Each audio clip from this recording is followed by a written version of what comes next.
जय माँ डाट काली भक्तों। आपने अक्सर सुना होगा लोगों से कहते हुए या ज्योतिष से कहते हुए कि आपको घर की सबसे पहली बनी रोटी गाय को खिलानी चाहिए, है ना? ऐसा ही सुना है ना?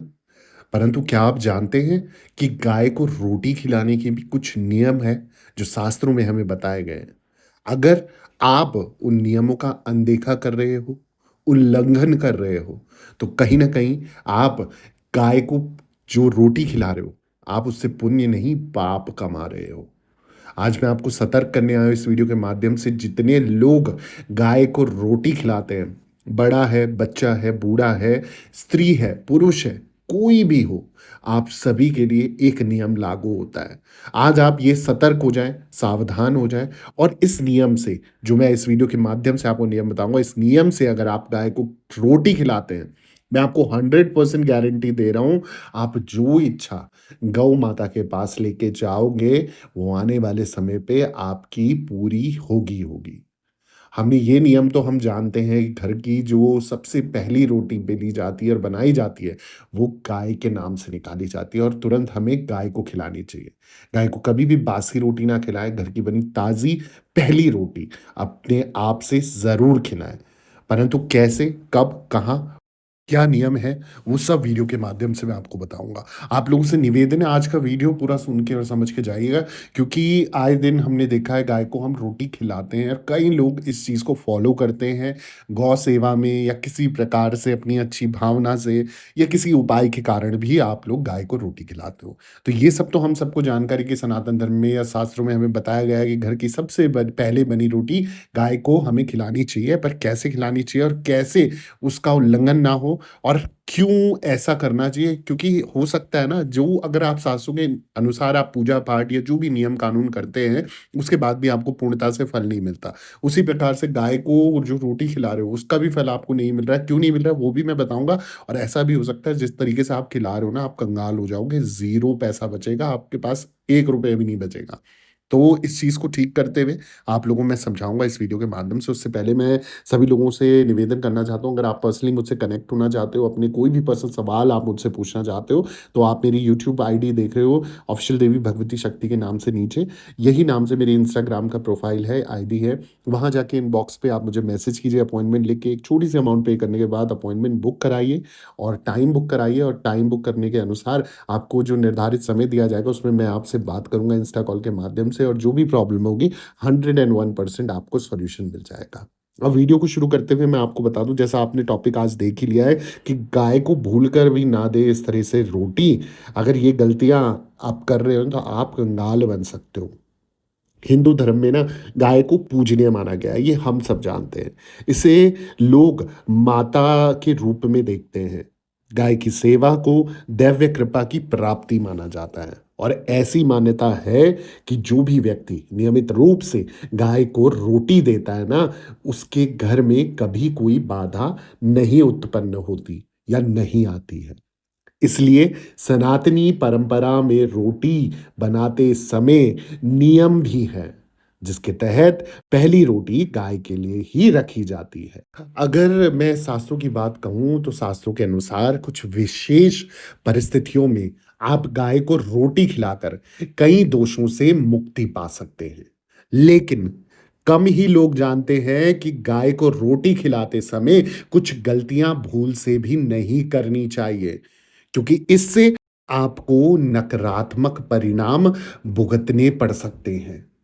तो इससे डिटेलिंग में इसके बारे में मैं आपको बताता हूँ, आपका ज़्यादा समय ना लेते हुए आप बस इस चीज़ को समझ जाइए। और जो भी लोग गाय को रोटी खिलाने के इच्छुक हैं या खिलाते हैं या सोच रहे हैं, प्लीज़ इन नियमों का पालन ज़रूर करें, ताकि आपकी ज़िंदगी में कोई बाधा ना आए, कोई संकट ना आए, कोई परेशानी ना आए। हम सब जानते हैं 33 करोड़ देवी देवताओं का वास गौ माता में माना जाता है।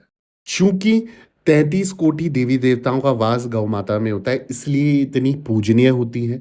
हर शुभ कार्य में, हर जो भी हम पूजनीय कार्य करते हैं, उसमें गाय का गोबर हम प्रयोग करते हैं पूजा के लिए, या गाय का गौमूत्र हम प्रयोग करते हैं, गाय का दूध हम प्रयोग करते हैं, दही प्रयोग करते हैं, माखन प्रयोग करते हैं। इन सभी चीज़ों की इतनी पवित्रता है, तो गौ माता इसलिए मानी जाती है कि 33 कोटि देवी-देवताओं का उन पे वास होता है। इसलिए आप जब भी गाय को रोटी खिलाते हैं ना, तो ये देवी-देवताओं की पूजा के समान ही होता है। वहीं जब आप गाय का अपमान करते हो, तो ये 33 कोटि देवी-देवताओं का अपमान माना जाता है। तो अगर आप में से कोई भी बड़ा, बच्चा, बूढ़ा कोई भी ये गलती कर रहा है, तो भैया सतर्क हो जाएँ, गाय को कष्ट ना पहुँचाएँ, लात ना मारें, उनको चिढ़ाएँ नहीं। जानवर की तरह आप भले ही उनको ट्रीट कर सकते हो, उनके साथ अपना व्यवहार रख सकते हो, परंतु कहीं न कहीं गौ माता की इज़्ज़त जो है, वो कुछ ज़्यादा ही हम बोलेंगे पूजनीय है और उनका जो मान-सम्मान है वो एक अलग लेवल का है, उनका मान-सम्मान हमें हमेशा बनाए रखना चाहिए। इसलिए कहते हैं कि घर की सबसे पहली रोटी गाय को खिलाई जाती है, तो वो 33 कोटि देवी-देवता आपके उसको ग्रहण करते हैं। अब इन दिनों में ज़रूर खिलानी है आपने रोटी, वो कौन-से दिन है ये भी मैं आपको बता देता हूँ। अगर आप ये चीज़ ध्यान रखेंगे, तो कल के दिन आपको इस चीज़ से भी बहुत फ़ायदा मिलने वाला है। गाय को रोटी देना पुण्य का काम है, लेकिन यदि आप रोज़ गाय को रोटी नहीं दे सकते हो, तो कम से कम पूर्णिमा और अमावस तिथि पर गाय को रोटी खिलाने की ज़रूर, ज़रूर, ज़रूर कोशिश करें। आप इनमें से कोई एक तिथि भी चुन सकते हैं, दोनों तिथियों में भी खिला सकते हैं और बाकी दिन रोज़ खिला सकते हैं और बुधवार के दिन भी खिला सकते हैं, यानी कि हफ्ते में 1 दिन भी खिला सकते हैं। अगर आप गाय को रोटी इन दिनों पे देते हैं ना, तो अगर आपके घर में किसी को भी, कोई भी व्यक्ति पितृदोष से जैसे परेशान है और पितृदोष के कारण कोई कष्ट आपके घर में है, तो उस पितृदोष से आपको मुक्ति मिलती है। जीवन में आपके अगर बिज़नेस अच्छा नहीं चल रहा है, पैसा नहीं आ रहा है, किसी कार्य में अड़ंगा आ रहा है, तो आप गाय को रोटी खिलाना चालू कर दीजिए। देखिएगा आपका वो कार्य पूरा होने लग जाएगा। संतान की प्राप्ति नहीं हो रही है, संतान वृद्धि नहीं हो रही है, घर में संतान सुख से आप वंचित हैं, आप गाय की सेवा उठा लीजिए, गाय को रोटी खिला लीजिए, आप देखेंगे जल्द से जल्द आपके घर में किलकारियाँ गूँजेंगी, खुशखबरी आएगी। अब किस तरीके से नहीं देनी चाहिए रोटी, ये सबसे बड़ी एक इम्पॉर्टेंट टॉपिक है आजकल के ज़माने में, क्योंकि कई बच्चे, कई लोग गाय को रोटी खिलाने में डरते हैं और जब डर के कारण वो क्या करते हैं, उस रोटी को फेंक देते हैं या कुछ ना कुछ अंट-संट कार्य करके रोटी खिलाने की का कोशिश करते हैं, परंतु कहीं न कहीं ये एक तरीके का पाप आप कर रहे हो। गाय को रोटी देना जितना पुण्य का काम बताया गया ना, लेकिन ध्यान रखें कि गाय को गौ माता कहा गया है। और माता को कभी भी बासी और जूठी रोटी नहीं देनी चाहिए। ये उनका अपमान करने जैसा है। इसलिए ध्यान रखें कि जब भी गाय को रोटी दें, तो वह ताज़ी और जूठी ना हो। अपनी जूठी बासी रोटी, अपना जूठन गौ माता को ना खिलाएँ, पवित्रता बनाए रखें। इस पवित्रता से आपको भी जितनी आपके शरीर में नेगेटिव ऊर्जा होगी, नकारात्मक ऊर्जा का प्रभाव होगा, वो भी समाप्त हो जाएगा अगर गाय के साथ आप पवित्रता से चलेंगे। तो आपने गाय की इज़्ज़त, गाय का मान-सम्मान का कोई भी किसी प्रकार से दुरुपयोग नहीं करना है। उनकी सेवा आप उठा लीजिए, उनको रोटी खिला रहे हो तो ताज़ी रोटी खिलाइए और मेहनत से बना के खिलाइए और किस प्रकार से उनके लिए रोटी बनानी है वो भी मैं आपको समझा देता हूँ। रोटी बनने पर पहली रोटी आपने गाय के लिए रख देनी है, जो कि एक परंपरा के तौर पे आप अपने घर में नियम बना सकते हैं। लेकिन ध्यान रखें कि आप स्नान करने के बाद ही रोटी बनाएँ। साथ ही साथ इसे साफ और स्वच्छ वातावरण में तैयार करें। साथ ही इसे शुद्धता पूर्वक गाय को खिलाएँ और नहीं तो आपको नकारात्मकता का फल मिल सकता है।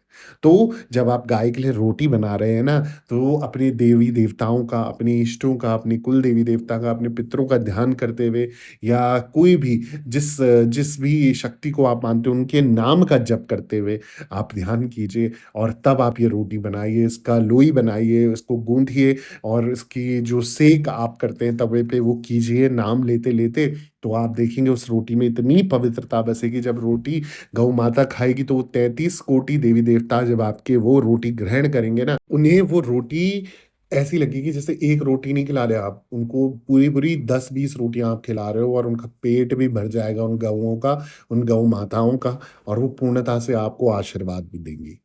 तो ये चीज़ आपने ध्यान रखनी कितनी स्वच्छता और कितनी पवित्रता रोटी बनाते समय होनी चाहिए, जब आप गौ माता को खिलाएँगे वो रोटी। अब पूरी तरह सम्मान से आपने रोटी देनी है। कई बार आपने देखा होगा कि गाय को रोटी लोग फेंक कर देते हैं, लेकिन ऐसा कभी नहीं करना चाहिए। गाय को रोटी देते समय सम्मान और श्रद्धा की भावना बनाए रखनी चाहिए। रोटी बनाने के बाद उसे गाय के पास ले जाकर सौम्यता से आपने रोटी को खिलाना है। अपने हाथ से खिला सकते हो अगर तो बहुत अच्छी बात है, जो लोग डर रहे हैं, नहीं खिला सकते, गाय मार देगी ऐसा सोच रहे हैं, तो आप उनको रख के प्रेम पूर्वक उनके आगे रख के उनको खिलाइए, उनके सहलाइए और देखिए आपके जितने भी ग्रह दोष होंगे, जितने भी कुंडली दोष होंगे, जितने भी पितृ दोष, मंगल दोष, राहु केतु दोष, किसी भी प्रकार की महादशा होगी ना, सब कट जाएगी, सब टल जाएगी, सब पवित्रता में, सकारात्मक ऊर्जा में बदल जाएगी। अब अगर आपको मेरे वीडियोज़ अच्छे लगते हैं और आप चाहते हो मैं आपके लिए और ऐसे वीडियोज़ लेके आऊँ, तो प्लीज़, प्लीज़, प्लीज़ आप मेरे चैनल को सब्सक्राइब कीजिए, वीडियो को लाइक कीजिए, ज़रूरतमंद लोगों के साथ शेयर करना ना भूलें। कमेंट में जय गौ माता या जय माता दी ज़रूर लिखें, दरबार से बने रहें। सभी भक्तों को जय माता दी, जय मेरी माँ डाँट काली मैया की जय हो।